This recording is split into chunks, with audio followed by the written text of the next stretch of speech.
All right, it's so good to see your faces tonight. I am so excited that we can have this moment and just begin to lean on the word of Jesus. Amen. How many of you are excited so far with the series that we were preaching on Revelation? Amen. So tonight it's going to be a good message because this is a message about hallelujah. We sang the song Hallelujah, and I want to let you know that if you look at your Bibles from the New Testament, you would never see the word hallelujah until you would reach Revelations 19. Isn't that amazing? Like, hallelujah is supposed to be such a familiar word or a familiar phrase, right? We've seen it quoted in Psalms, right, in the Old Testament. But when you arrive at the New Testament, they never said that word until you reach Revelations 19. And we're going to talk about that and what is the reason why God seems to held His church from saying that word till then. Amen? When I was growing up, my dad sent me to a seminary school. He was thinking if I would end up becoming a priest, then he would be so happy. If not, then that's fine too. So I remember I was in high school. I was like 13 years old. I was already in the seminary. So in the seminary, every single day before we do anything, we wake up, the first thing to do is go to the Mass. Every day. And then once we are inside the church, inside the church sanctuary, you have to pay respect. In the church sanctuary, it has to be complete silent. You would feel the chills, like it is so sacred. Every time you would pass the middle altar, you have to do that bow. You have to maintain that tradition. And whenever somebody is loud, the next thing that you will hear is a big So I was growing up thinking that when you say things like holiness, in my mind, it has to be silent. When you say church and when you say the presence of God, you must be very polite. To me, that was holiness. I grew up with that mindset. And then reading the passage that we're going to talk about tonight kind of changed my mind a little bit. All right? But before I'll go on, have you ever been in a place where, picture this, you are in a big stadium and you're cheering on your favorite team and it is the finals. And this time, they're waiting for that one perfect pass. And that guy caught it and went straight and did a touchdown. And the whole stadium erupted. Wow! Right?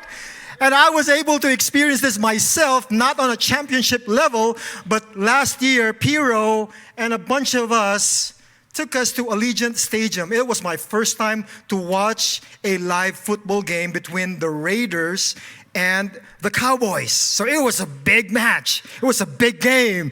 And man, the roar was deafening. That's crazy. That was my first time to ever experience being inside a stadium.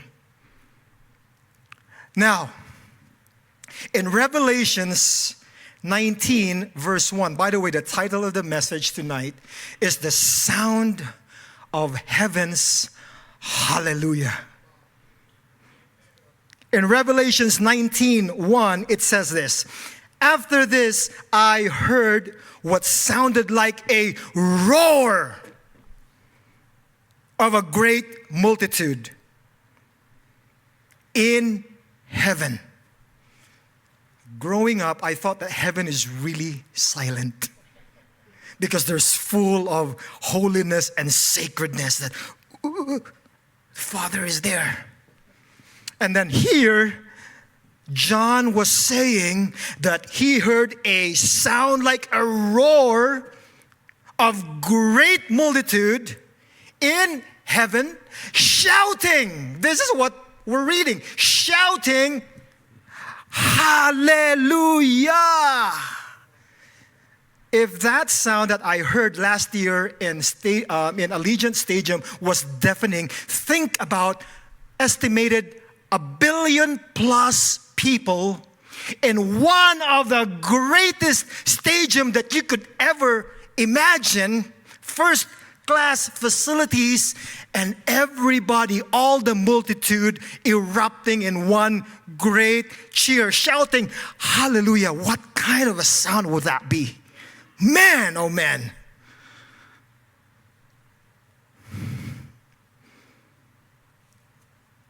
As I was studying this message that I'm going to give, I paused and said, Lord, I could not fathom you. Because anything that comes out in my mind is too small compared to who He is. You know why? Because God is outside our consciousness. When we say God is omnipotent, when we say God is omniscient, when we say God is a God of everything,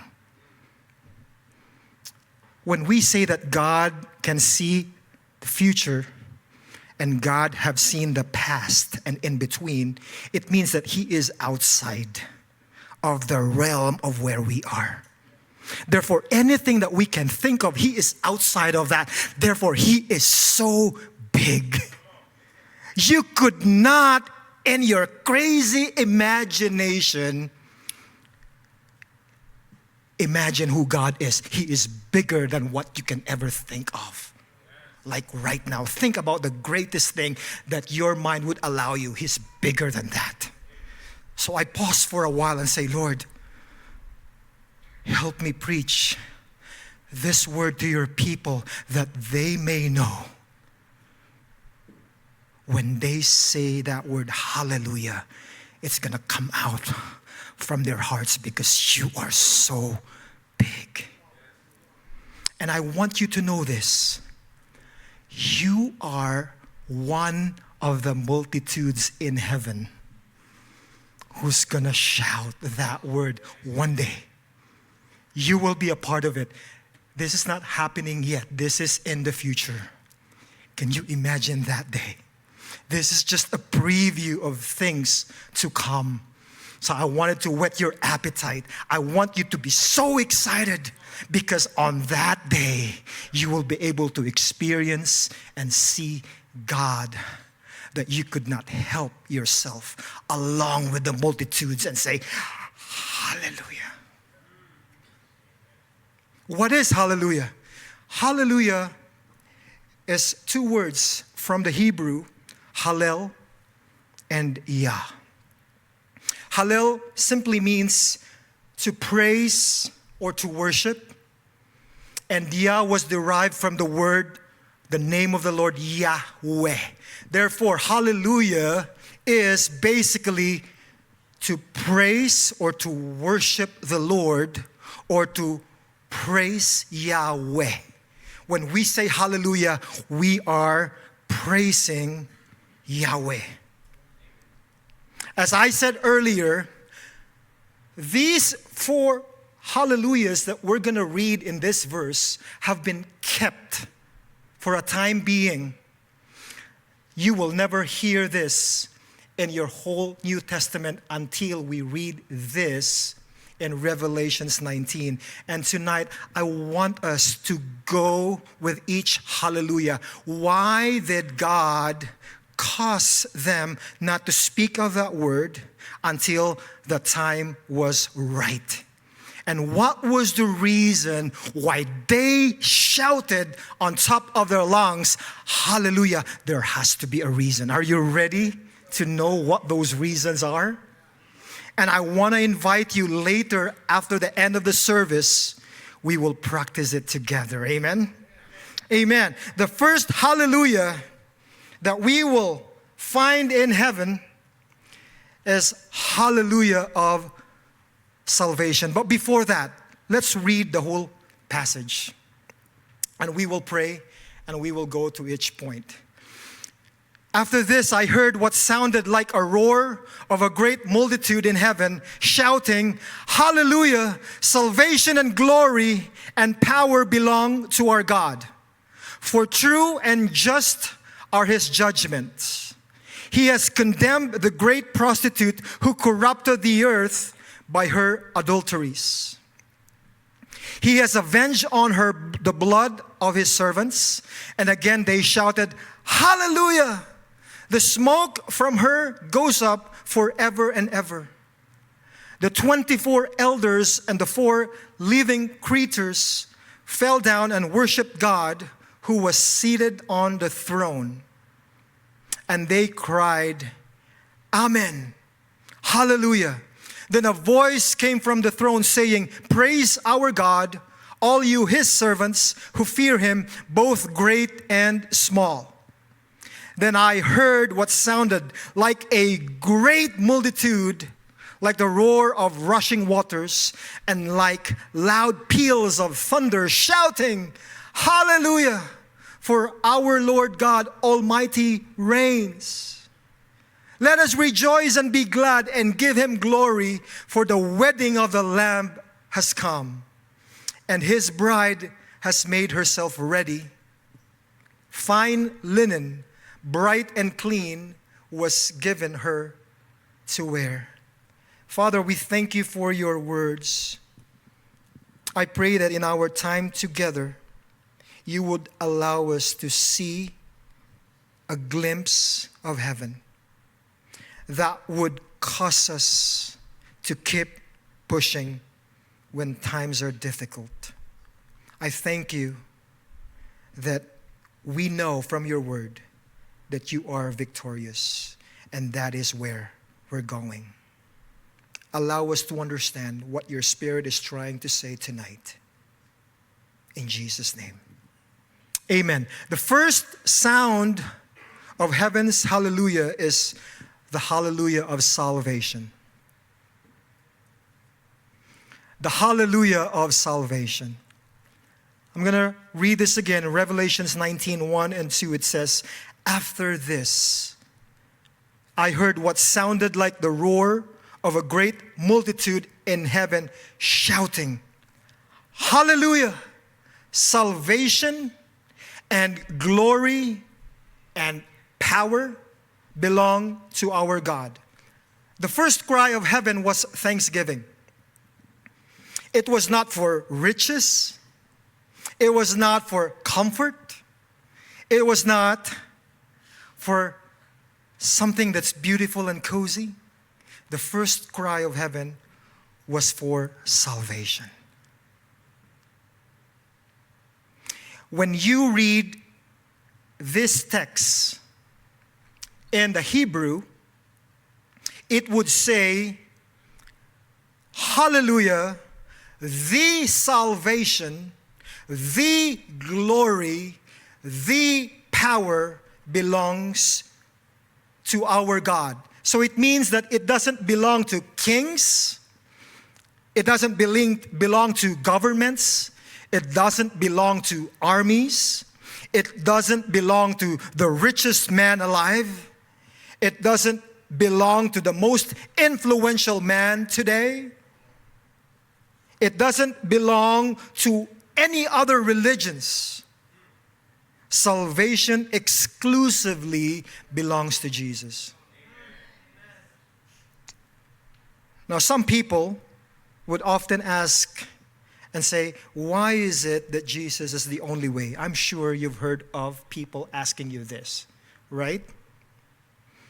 Every other religion has a leader that lived, And they died, and they stay dead.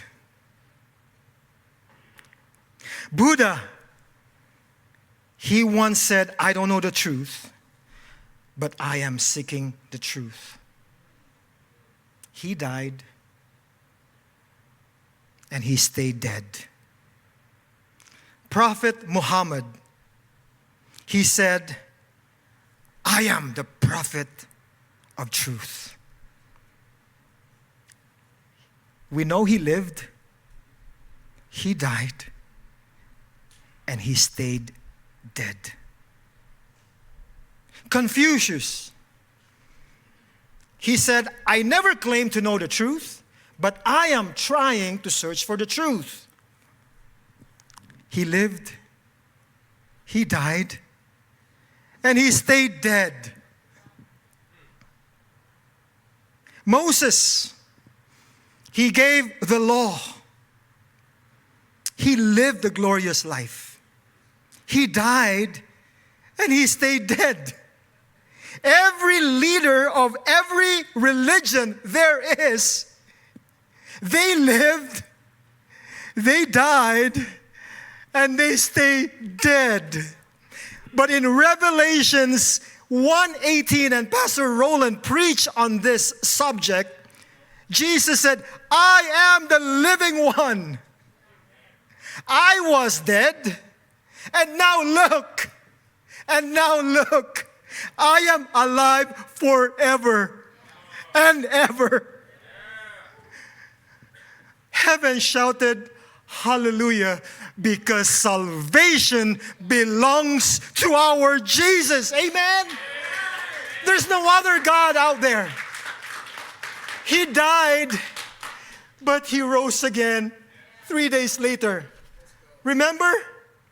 That's why salvation, when somebody asks you, belongs to Jesus. No one else took our sins. No one else hung on the cross. No one else stayed on the grave and rose 3 days later and said, all authority and all power in the heavens and on the earth was given to me. Nobody in the history of this world but your King Jesus. Therefore, when heaven understood this, they shouted, hallelujah! Salvation and glory and power belongs to our Jesus. Amen. I want to remind you again, one day, you will be a part of that multitude. It's going to be an exciting time, man. Eldon, it's better than the Bears game, for sure. And I want us to be so excited because one day we will be there and we will be shouting on the top of our lungs, hallelujah! And the Bible says we're only going to say this 4 times. The first one will be to say that Jesus is the author of our salvation. When life feels uncertain, guys, when fear tries to silence you, remember this. Hallelujah is not based on how you feel. It is based on who God is. Amen. Jesus will never change. He will always be the Savior. He will always be glorious. And He will always be powerful. Amen. First, hallelujah. The second hallelujah is the hallelujah of judgment. Many of you know that before I came here in the States, I lived in Dubai for some time. And I was one of the pastors there. And every so often we would receive a phone call from our fellow brothers and sisters. And the phone call goes like this: please pray right now. Please pray right now. Why? Because one of our leaders, they are caught preaching the gospel and they are now in prison. Please, let's all bend our knees and start praying for them. Because there in the Middle East, it's very strict. people would lose their lives because of their faith. People would stay in prison and you will never know if they'll ever come out because of their faith. We see this happening. Sometimes me and my wife, when we're praying at night and we think about all the kids that's suffering in the world.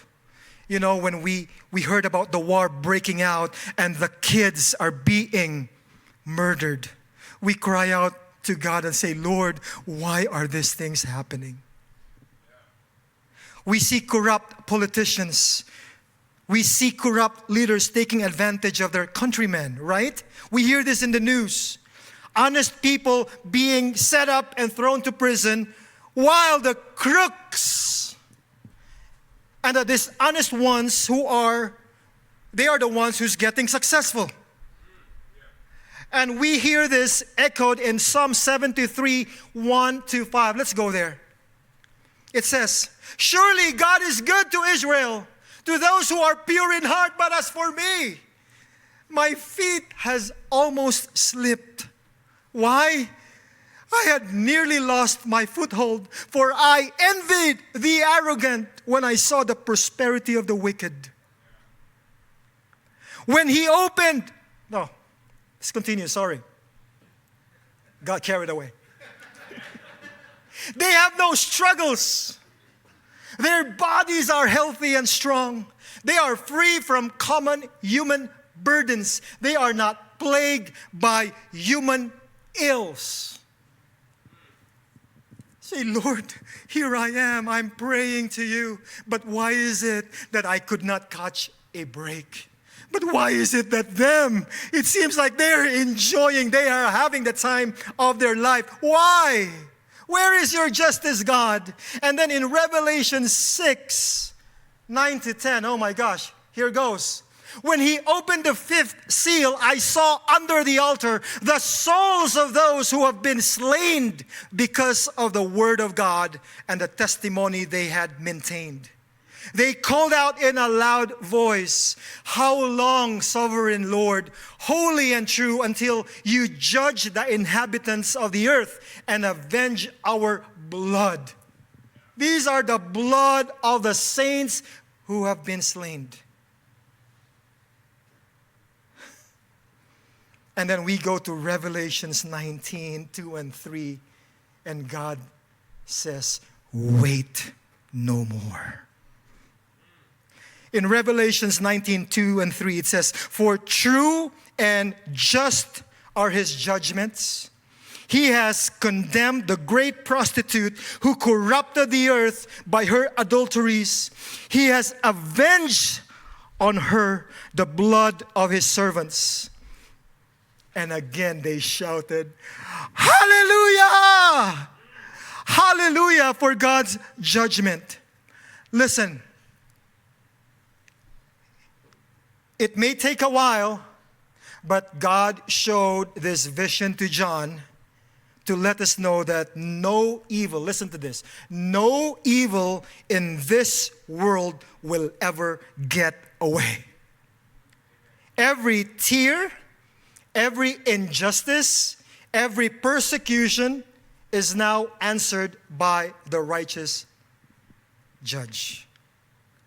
Those who cried out, how long, O Lord? Their wait is over. Amen. God has proven himself to be faithful. So when you see evil prosper and you wonder, God, when? Remember Revelations 19 verse 2. For true and just are his judgment. God's justice may seem delayed, but it's never denied. What a glimpse. What a glimpse of hope. Amen. When you find yourself questioning God, and then God shows you, listen, in due time, you will experience my justice. The second hallelujah was the hallelujah of God's judgment. The third hallelujah is the hallelujah of rain. Revelations 19 verse 6. Then I heard what sounded like a great multitude, like the roar of rushing waters, and like loud peals of thunder shouting, Hallelujah, for our Lord God Almighty reigns. Now, to give you a context of this, how many of you have been to Niagara Falls? That's great. That's where we had our honeymoon. It was beautiful. It was amazing. When you ride that little ferry, the closer you get to the waterfall, man, the sound is deafening. That rushing of water, oh my gosh, the pressure from the top going down, and as those water hits the rocks, like, oh, it's crazy. That's the best sound effect I can ever come up with. But John was saying he heard what sounded like a great multitude, and their sound was like a roar of rushing water and like loud peals of thunder, like thunder repeating and repeating. Boom, boom, boom, boom, boom. Was that a good effect?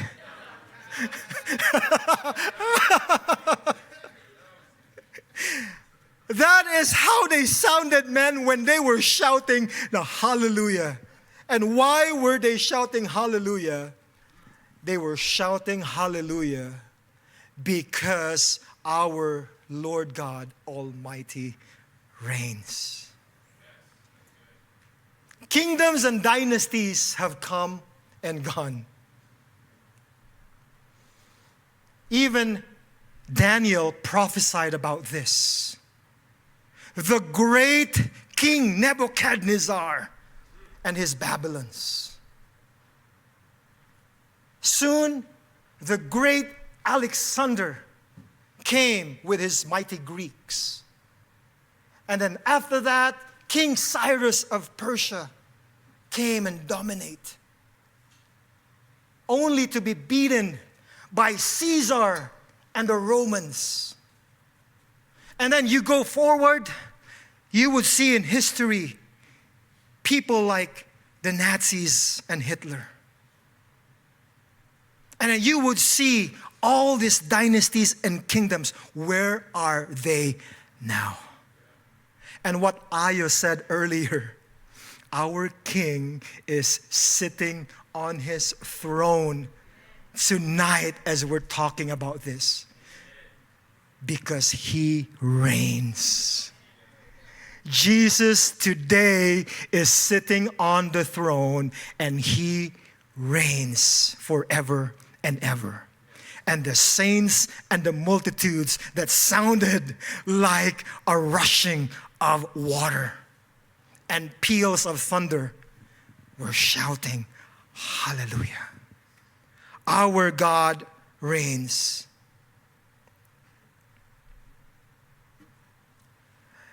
When we are in the middle of a storm, when we feel like our life is chaotic, you can rest in this truth. Our God has never lost control. Amen? Our mighty King Jesus forever reigns. Hallelujah, our Lord reigns. The fourth hallelujah is the hallelujah of the wedding. Woo! The reason I'm dressed this way is because right after the service, I am going to attend a wedding banquet. If you look closely, right in front of your eyes, Pastor Roland will transform like a transformer because he too will be going to a wedding banquet. But weddings are something to be celebrated for, isn't it? In Revelations 19, 6-7, it says, Hallelujah, for our Lord God Almighty reigns. Let us rejoice and be glad and give him glory. For the wedding of the Lamb has come, and his bride has made herself ready. Now, when you look at the gospel story is actually a wedding. For us to best understand the gospel, we have to go back to what is a traditional wedding ceremony back in the time of Jesus. So when somebody gets married in the Jewish tradition back then, there are several parts of that wedding. The very first part is this. The bride will go in a journey to meet the family of the groom. The groom would make that journey to meet the future family of his bride. Once he gets there, the second part is then he will offer what we call a dowry. A dowry is a form of payment because back then, if you are a female, you pretty much have no chance to work. So that's why if you are born a man, you are thinking you have a bright future because you have the ability to work. You will be accepted in the society. That's just their culture. But if you are a woman, you have to be given a dowry because God forbid your husband might die eventually. At least you still have that money. So here comes the groom. He's going to present his dowry to the family, to the father of the household, and they will talk and they'll begin to negotiate. I think that's not enough. This is my daughter. She's the best there is in our little town. It has to be more. So then the groom will, okay, I'll add 2 more cows and probably a goat. And then if the father finally agrees, it doesn't mean that they're engaged. The bride herself will have to agree with the terms and conditions. Only when the bride agrees to the offer, hallelujah, we have an engagement.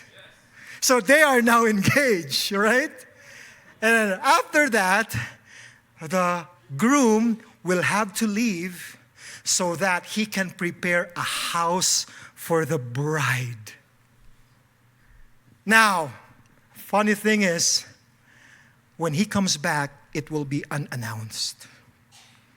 They'll probably give him a period, but then the exact date and time, nobody knows when the groom will show up. That's why the bride has to be ready all the time. She must, in that period of time, make herself pure. That's why in the story of Christmas, right? Joseph was in the time of building when he heard that Mary, got pregnant. Oh no. And since he was a good man, he said, okay, I will just secretly divorce her so that everybody in town will not be able to hear all this madness because he was a good man. Here's the thing. The gospel is a marriage story. Jesus traveled from heaven, left his throne and came to earth to meet his future bride. And I can see them here sitting down. And then when he finally got here, he said, here's my offer. I'm going to pay everything that you can't. You can do every single thing in your life and be successful, but there's one thing that you could never repay, and that is your sins. Well, that is the greatest form of payment then I will offer my life for that as a payment. And then the people now, okay, that is the offer. In order for you to get engaged with the groom, you have to receive it yourself. When you say, Lord, I accept your blood that was spilled on the cross for me, then officially you and the Savior gets engaged. Right now, as we are listening to this sermon, this is our betrothal stage with Jesus. the marriage did not happen. The marriage did not happen yet. That's why in heaven, they will shout that mighty hallelujah! Because then the marriage is actually happening. Tonight is the betrothal stage. We are betrothed with Jesus. Amen. If you receive Him, if you receive the offer. And then Jesus comes back and announced to get His bride. The question is, are you ready when He comes back? Jesus told this story about the 10 virgins, the 10 bridesmaids. And what was the story about? It was about, He said there were 10 bridesmaids. They went out getting ready to receive the groom because they know that the groom is coming, but they didn't know what time of the day the groom will appear. So they were carrying lamps with them, right? 5 of them were wise. They carried extra oil, while the 5 were not wise. They just carried their own lamp. And then 8 o'clock, 9 p.m., 10 p.m., there was no sign of the groom. And eventually they fell asleep. And then they heard a large commotion. Bang, bang, bang, bang, bang, the groom is here. So the 5, looking at their lamps, it's almost getting, it's all gone now because they have to wait for a period of time. They had an extra reserve of oil. They then began to fill their lamps. And then the 5 of them who didn't have extra came to them begging and said, hey, can you spare us some oil? And they said, no, you better go and buy in the nearest town so that you can have oil. While they left, the groom came back. And the 5 who were ready went with the groom. They went inside and the doors were shut. What was Jesus saying in this parable? Jesus was saying in this parable that you could not enter into a relationship with Him with borrowed faith. It has to be your faith. You have to come and say, Jesus, I receive you. I could not enter heaven because my dad was saved. No. I could not enter heaven because your best friend is saved. Hopefully, you'll just ride with him. No. Your salvation is personal. You have to receive Jesus. Amen. When Jesus comes back, are you ready? When Jesus comes back, are you ready to enter? Amen. The gospel is all about marriage. And when these people in heaven understood that finally we are now ready to celebrate this wedding, they shouted, hallelujah. And then lastly, to close this, the worship of the true God. Why did I put this in? I could have left it with the 4 hallelujahs. This one is important because in Revelations 19:9 and 10, this is what happened, okay? After they shouted those 4 hallelujahs, then the angel said to me, write this, blessed are those who are invited to the wedding supper of the Lamb. And he added, these are the true words of God. At this, I fell at his feet to worship him. But he said to me, don't do that. I am a fellow servant with you and with your brother and sisters who hold the testimony of Jesus. Worship God, for it is the spirit of prophecy who bears the testimony of Jesus. John was overwhelmed with what he was experiencing in heaven. And when the angel came to him and said, okay, write all this down, you know what he did? He started worshiping the angel. And the angel said, please don't do that. Worship him alone. Sometimes in our lives, we get distracted so easily. The ministry is growing. Oh man, we are gearing to plant churches in Utah. We're going to be gearing to plant church in different locations. We are so excited with the ministry that we forget our Savior.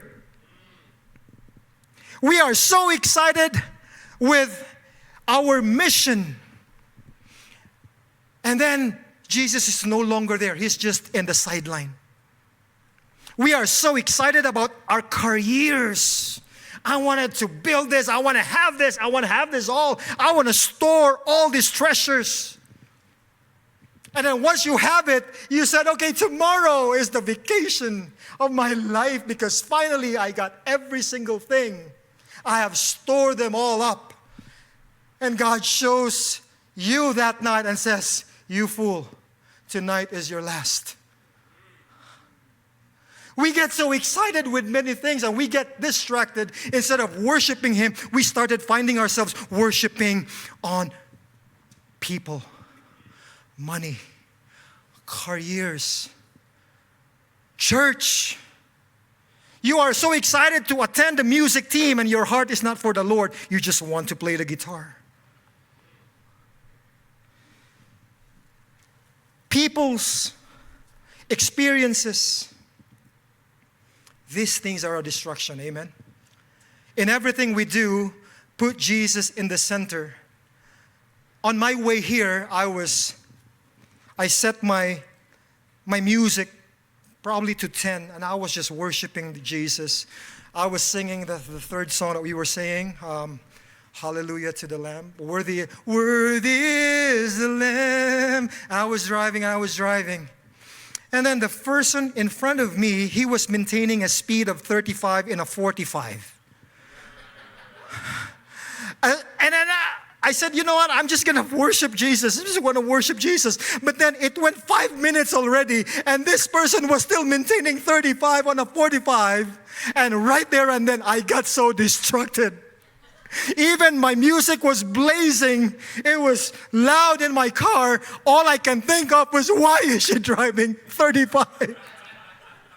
And I tell you the truth, and I'm going to confess, I was not thinking about Jesus.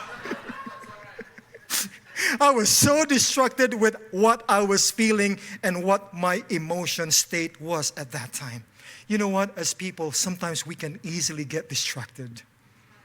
That's why the angel reminded John, do not bow down, do not worship me, worship Him. So here's the plan in everything that we do, guys. Let's put Jesus first and do the rest. Amen. When we wake up in the morning, Lord, before I go to work, I'm going to put you first, and then I'm going to do the rest. Let's remind each other, because worship is reserved for the true God, and that is Jesus. Amen.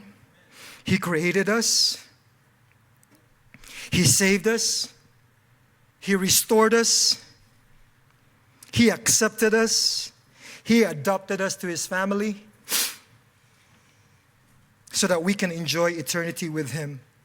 Therefore, Jesus deserves all the glory, all the honor, all the worship forever and ever. Amen. Stand on your feet. Tonight, we will practice in shouting our hallelujahs. Because one day in heaven, we will be a part of that multitude and says, hallelujah, for your salvation. Hallelujah. You, God, reign. Hallelujah for your judgment. And hallelujah, because we will be with the groom. Amen. I asked the worship team to sing this hallelujah song to Jesus. But this time, this is our rehearsal. I want you to say, and I want you to sing it from all your hearts. It says, hallelujah. Sing it. Sometimes the loudness doesn't really matter because the loudness is measured inside. And whatever is on the inside the Bible speak, it comes out in the mouth. So as we're going to sing the bridge of this song, Hallelujah, I want you to sing this and remember those four things. Salvation belongs to Jesus. His judgment is right and true. Our God reigns, and we will be wed to our groom one day, and we will have heaven as our playground forever. Amen.